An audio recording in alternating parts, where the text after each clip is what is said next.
Bonjour à toutes et à tous. Merci d'avoir répondu à notre invitation. Je salue tout spécialement d'abord nos amis vétérans qui nous font l'amitié de leur présence ici. Madame Susan Eisenhower, Madame Barbara Gavin, Madame Linnea et Chloé Gavin et les généraux commandants des 82e et 101e divisions, Monsieur le maire de Sainte-Mère-Église, qui devra nous quitter un petit peu rapidement parce qu'il y a quelques obligations de médias, de télévision. En tout cas, merci à vous toutes et je salue aussi Jay Hoffman qui représente ici la Fondation Reagan. Voici maintenant 50 ans, un peu plus de 50 ans, que le général Eisenhower nous a quittés. C'était en mars 1969. Mais en réalité, il est toujours très présent dans nos mémoires, bien entendu. Très présent parce que sa mémoire, en fait, sa notoriété, sa réputation sont indéfiniment liées à l'opération Overlord. Bien entendu, le succès de cette opération, c'est d'abord la bravoure et le sacrifice de tous les hommes qui sont arrivés sur notre sol de Normandie, que ce soit par les airs, que ce soit par la mer. Mais il y avait nécessité de trouver l'autorité suprême en capacité de coordonner et aussi parfois de faire entendre raison à des autorités militaires qui avaient toutes une personnalité affirmée. Merci Madame Eisenhower d'avoir proposé que cette célébration, cette commémoration, ce moment de mémoire auprès du général Eisenhower se fasse ici à Sainte-Mère-Église et ici au Airborne Museum. En fait, le général Eisenhower est venu dans notre commune plusieurs fois. Il est venu dès juin 1944, Henri-Jean Bonneau m'a fait voir, il y a une photo alors, à la ferme de Franc-Tour et Carquebus. Carquebus, c'est maintenant la commune de Sainte-Mère-Église. Une photo avec le général Bradley et le général Collins. C'était en mois de juin, quelle date précisément? Enfin voilà, dès fin juin 1944, le général Eisenhower était sur notre commune. Il revint également en 1951 et nous avons aussi une photo en 1951 où le général Eisenhower, à Sainte-Mère-Église, serre la main d'un petit parachutiste, agrandi depuis, Maurice Renaud. Il était tout petit, il avait 6 ans, non, c'est votre papa. 7 ? 9 ans. Non. Oh là là, il était grand, il avait déjà 9 ans. Et vous le savez, je ne vais pas refaire l'historique, le général Eisenhower a aussi été président des États-Unis de 1952 à 1963. Et il est revenu, après ses 2 mandats de président des États-Unis, à Sainte-Mère-Église en 1963. Et là, ce n'est plus le fils qu'il a rencontré, c'est la maman. Et nous avons une photo, d'ailleurs, elle est présentée dans l'exposition des lycéens, où on voit le général Eisenhower et Madame Renaud sur un banc, devant l'église de Sainte-Mère-Église. Donc vous l'avez compris, la mémoire du général Eisenhower va rester très longtemps dans nos esprits, dans nos cœurs, et je pense les plus jeunes générations aussi qui ont travaillé évidemment sur ce thème en garderont la mémoire. Mais enfin, on ne sait jamais, au cas où, ce qui est important, c'est de perpétuer cette mémoire, et quand c'est gravé dans la pierre, on peut penser que ça dure encore un petit peu plus longtemps. Nous avons en France des cathédrales depuis un millénaire, alors eh bien, nous souhaitons graver aussi le nom du général Eisenhower pour qu'il reste inscrit durablement ici à Sainte-Mère-Église.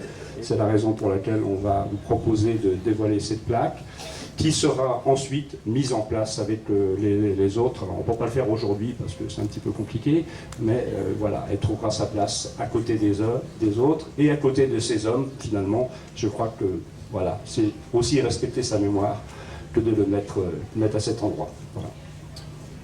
C'est bon. Merci.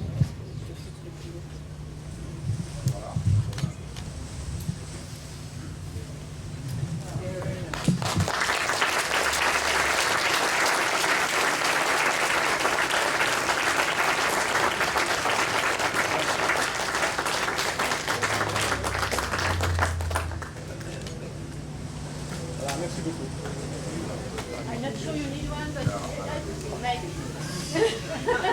I don't need it. It's okay. You all hear me in the back? No.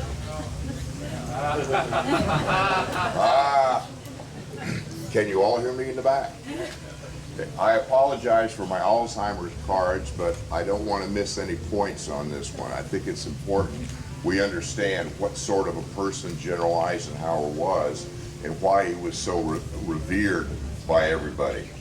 The greatest challenge our civilization faced was resolved on the 6th of June, 1944. Dwight Eisenhower was responsible for creating that force, forging it and leading it ashore to beat Germany and restore liberty to Europe. He proved to be the extraordinarily competent, worthy of the lead.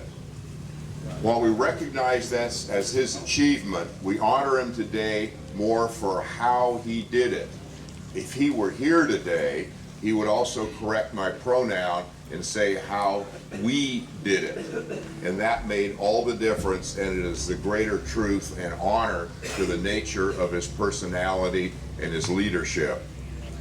Successful warfare demands a team effort, and above all, Eisenhower was the epitome of a team builder under extraordinarily difficult conditions.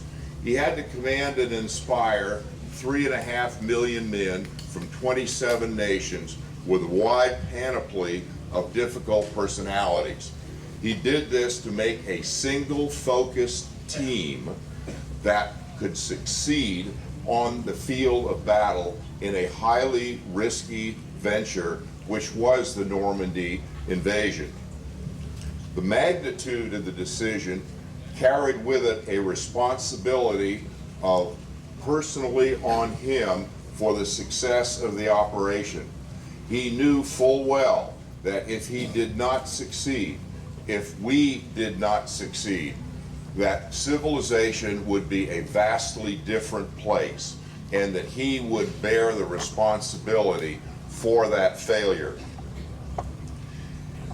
He made the only decision that really counted on D-Day, which was go. As the rain descended on the building that he was at, he recognized full well the responsibility to which he was in charge. Of the million men that were waiting to come ashore in Normandy, he had in front of them over 150,000 men that would make the initial assault, airborne and seaborne forces. He carried with him the knowledge that most of those people would be in very difficult situations, and ultimately many of them would remain on French soil. Our civilization held its breath and waited for him to make the comment of go. With that, all of the Allied nations' requirements, sensibilities, necessities, and fate rested on this one man making that one decision, which is why we are here today. The path that led to that decision would have taxed the most patient of saints and the most competent of generals. To make a team, he had extremely divergent personalities. They ranged all the way from George Marshall, his mentor, to FDR, to Churchill, to Patton, and most often to General Montgomery. Yet he was able to forge these people together. He never forgot that his principal purpose was to build a team. And it was not to be personality, but it was to be the team that did it from those 27 nations. And he, among his greatest achievements, was able to, in fact, build and weld that team.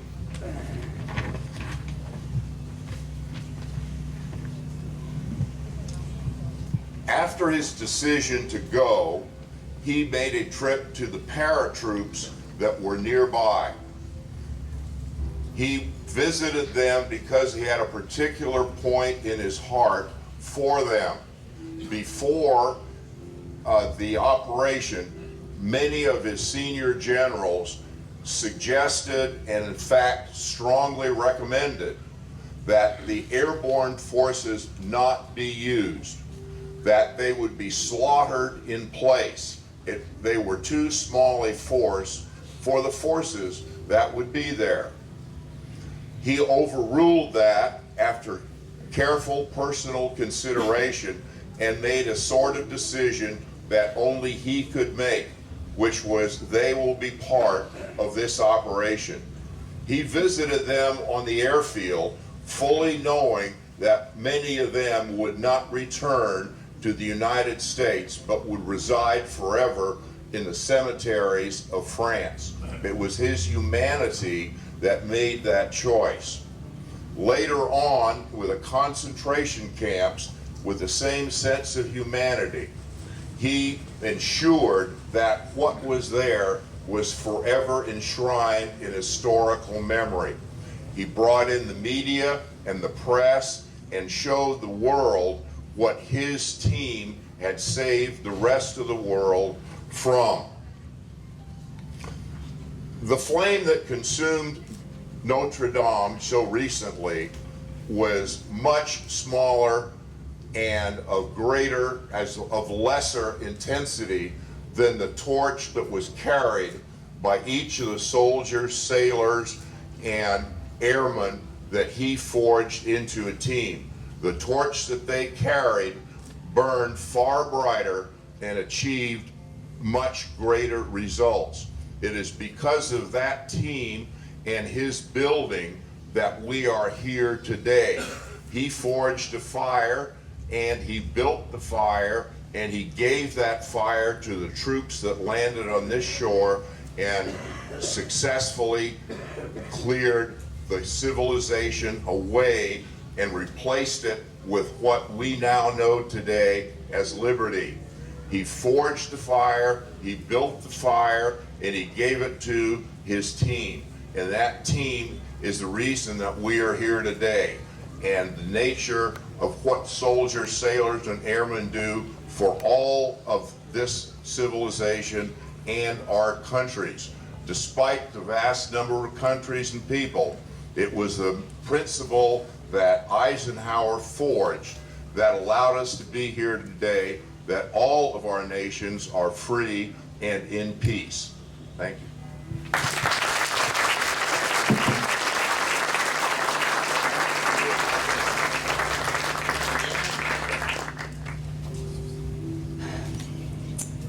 I just want to offer my heartfelt thanks for this wonderful ceremony today and to underscore a few things that were said. May I also say how thrilled I am that we have students here to learn more about this history. Je voudrais tout d'abord vous dire un merci de tout mon cœur pour cette cérémonie aujourd'hui et d'exprimer à quel point ça me fait plaisir qu'il y a des étudiants avec nous. I'd like to maybe focus my remarks for the students here. And I would like to say a few things that I hope you will remember about my grandfather. If you read his speeches, both during the war and during his presidency, he always mentions grandchildren. While I would like to think it was about me, he was talking about future generations. Et je voudrais d'abord m'adresser aux étudiants qui sont ici présents.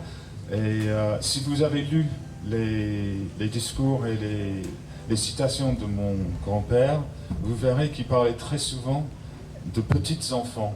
Et bien que Suzanne aimerait croire que c'était de elle qu'il parlait, il parlait évidemment de toutes les générations à venir. So, for those of you who live in this area, I want you to know about the importance of that airborne decision. Donc, vous qui habitez ici, je voudrais que vous sachiez justement l'importance de cette décision airborne. The decision to use the airborne troops, even after the predictions were presented to him, was one of the most difficult decisions of Operation Overlord. La décision prise de déployer des unités airborne contre les conseils qu'on lui avait donnés quant à l'extrême danger pour ses soldats était une des décisions les plus difficiles qu'il a dû prendre. You see, the American objective was Cherbourg, if you look at this map. And if we had not used airborne troops, we would not have been able to get the soldiers off the beaches of Utah Beach. Si vous regardez la carte au-dessus de nous, le principal objectif des Alliés, c'était le port de Cherbourg. Et si nous n'avions pas le support des troupes aéroportées, nous n'aurons pas réussi dans la mission. About 10 days before the launch of Operation Overlord, Dwight Eisenhower was told that between 50 and 70% of these troops would be lost. 10 jours avant le jour J, on a informé Dwight Eisenhower qu'entre 50 et 70% des soldats airborne seront tués. So he went to his trailer, a tiny trailer where he lived by himself, and he started thinking through all of these strategic questions. And then he understood that this sacrifice was going to be necessary if the entire operation was to succeed.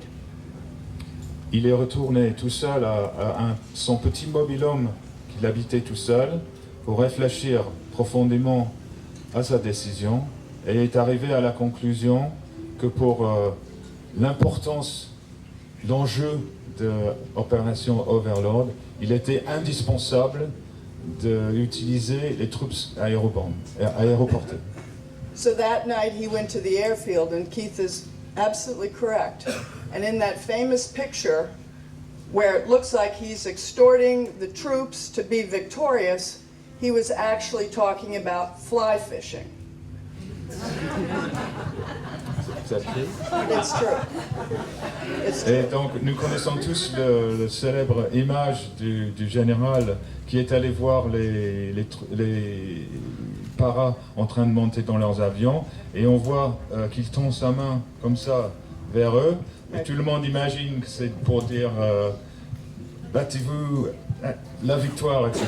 En fait, il leur donnait des conseils pour la pêche à la mouche. So when I discovered the truth of that story, and we know this from the tall airborne figure in the picture who survived the war, I asked my father, why would he be talking about fly fishing when there was this big enterprise about to commence? Alors, cette histoire est absolument vraie. Nous le savons car le para qui était le grand qui est dans l'image juste devant le général a survécu la guerre et il l'a confirmé. Et donc Suzanne plus tard a demandé à son grand-père pourquoi tu leur parlais de pêche à la mouche. And my father said, those airborne troops knew what their job was and they knew what they were going to do. Your grandfather, he said, wanted to remind them of what they had to live for. Okay, en fait, c'était pas à son grand-père qu'elle avait parlé, c'était à son père, mais il lui a répondu en tout cas, les soldats savaient parfaitement ce qu'ils avaient à faire. Mais moi, je voulais leur parler de pourquoi ils le faisaient et ce qu'ils leur attendaient au retour. And so, as we know, the casualties were nothing like what had been predicted. They were a fraction, a small fraction, of the number that had been given to him. And why was that? Because he had confidence in the commanders that were commanding those troops. And I am so honored to be here with the Gavin sisters. Really, it's a remarkable legacy you have. And I'm very proud to be here in St. Mary-Église. Okay. Alors, je suis très fier d'être ici à Sainte-Mère-Église. Je sais que les officiers qui ont mené ces hommes étaient d'une qualité extraordinaire et que les en fait, les pertes, grâce à leurs actions, étaient beaucoup moins que ce qui avait été prévu. Et comme vous le voyez, Suzanne est extrêmement émue d'être ici en compagnie de la famille Gavin, et elle est en admiration totale de leur père, le général Gavin, et de ce qu'il a pu faire. And so let me go back to the students here. I'm very proud to say that in May of this coming year, the Eisenhower Memorial will be dedicated on the Mall in Washington, D.C.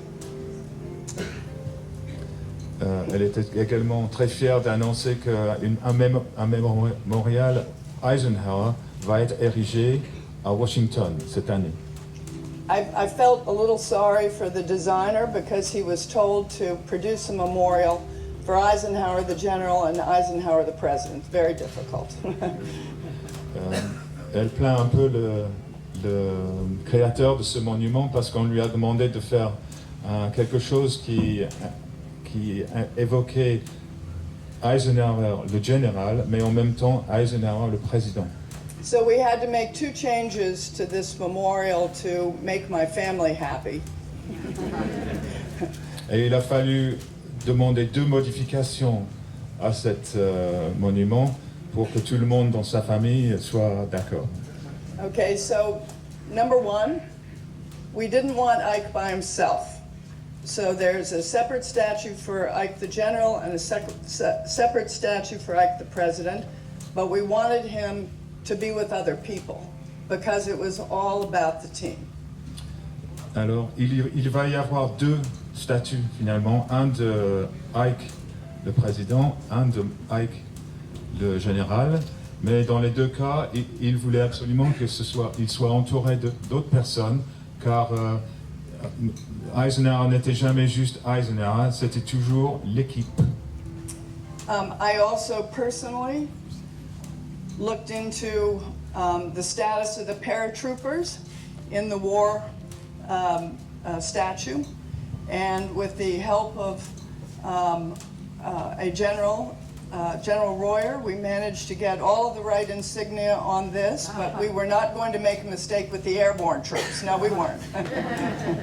Et Suzanne a personnellement fait des recherches concernant les statuts des parachutistes des troupes aéroportées, parce qu'elle voulait absolument pas qu'il puisse y avoir le moindre erreur quant à leur insigne, etc., sur le monument. And finally, we had to have the whole backdrop changed because my family didn't think that the original idea was fully described the importance of his contribution. Et finalement, ils ont demandé à ce qu'une grande partie de l'arrière-plan soit modifiée, car ils trouvaient que ça sous-estimait l'importance de ce que le général Eisenhower avait réussi. And so, in keeping with the theme of Ike's presidency, he said that after the war, he committed himself to winning the peace. Alors, pour continuer un peu sur le général Eisenhower président, il a dit que son objectif était, après la guerre, c'était de gagner la paix. And so I hope you will be also proud to know that the backdrop of this memorial will be Normandy in peacetime. Alors j'espère que ça vous fera tous plaisir de savoir que l'arrière-plan de ce monument sera la Normandie en temps de paix.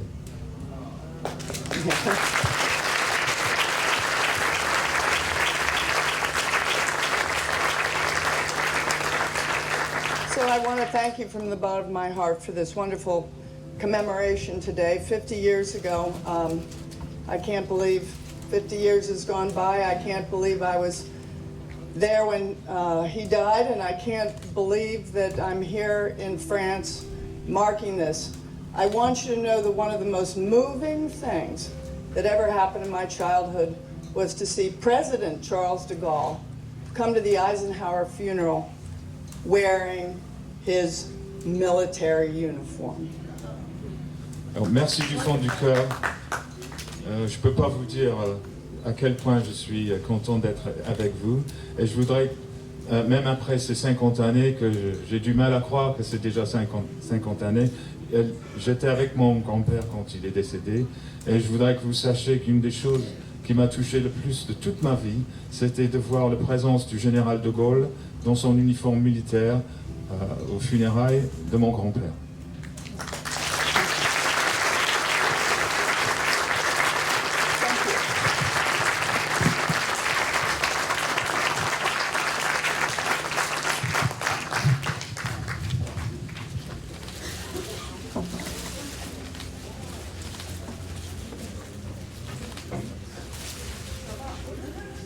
Bonjour, ladies and gentlemen. First, I'd like to say what an incredible honor it is to be singing for you here this morning. Today, we're here to celebrate the great man, leader, president, and most importantly, soldier that General Eisenhower was. So, we'd like to dedicate you to his granddaughter.